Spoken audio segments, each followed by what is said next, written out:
Hi everyone, my name is Nick Zambrino. I'm on the business development team at Human API. And today I want to talk to you about how Human API is creating a new level of data liquidity in the world of healthcare. What we've created is the first patient-centric data network that allows over 200 million consumers to share their clinical data in real time.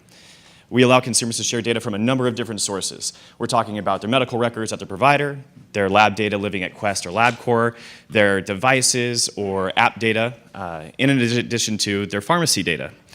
And taking the patient-centric route is something that is really important to us. We think that consumers should be empowered to share their data with any organization that they want to. Taking a look at the clinical data network, this is what we've spent the past 3 years building out at Human API. Like I mentioned, over 200 million consumers can share data through Human API. The clinical data network, talking about the hospitals, the pharmacies, the clinics, the labs, is nationwide in the United States. Right now, in the clinical side, we're connected to all of the major EHR players, the Epics, the Cerners, the McKessons. Any provider that uses that EHR is going to be within the Human API data network. Looking at the other data sources on the pharmacy side, for example, we have CVS, Rite Aid, Walgreens nationwide as well. Really, the vision and goal of Human API is to be that one-stop shop for all of the consumers' health data. And when you have a consumer-centric platform, it's very important that it's easy to use. What you're seeing in front of you is a snapshot of what we call Human API Connect. That's our front-end pixels that a consumer walks through in order to identify their data source and then authorize the transfer of data. Very important, we always want to give consumers the control over their data, who they're sharing it with, and for how long. In addition, our Connect interface is powered by what we call Provider Graph. This is what we're building and maintaining in the background that takes all 35,000 different provider organizations, 600,000 doctors, matches them against the respective EHR deployments so that a consumer, when they tell us who their data is living with, we know who to pull from.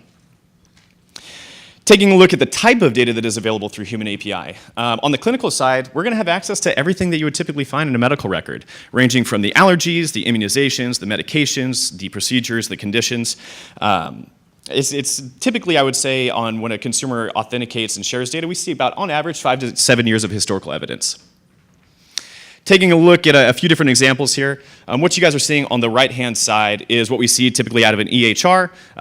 What we do at Human API, powered by Health Graph, which is our normalization pipeline, we take semi-structured, unstructured data, we give it to you in a structured format. What you're seeing on the right-hand side is an example of a condition. On the left-hand side, what you see is what you get out of Human API. You'll notice this also enriched with the respective codings. For condition, for example, we're going to enrich that data with the ICD and ICD-10 codes. Taking a look at one more example of medication here, you can see that medication can be noted a number of different ways in an EHR.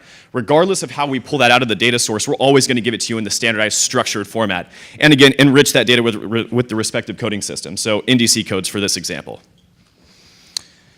So thank you so much for your time. If you're, whether you're a startup, an insurance, or a pharma company looking for a new way to ingest clinical data, we'd love to talk to you. We have a demo table in the InsurTech room. If you want to come see a live demo or pull your own data, we can set that up for you. Thank you.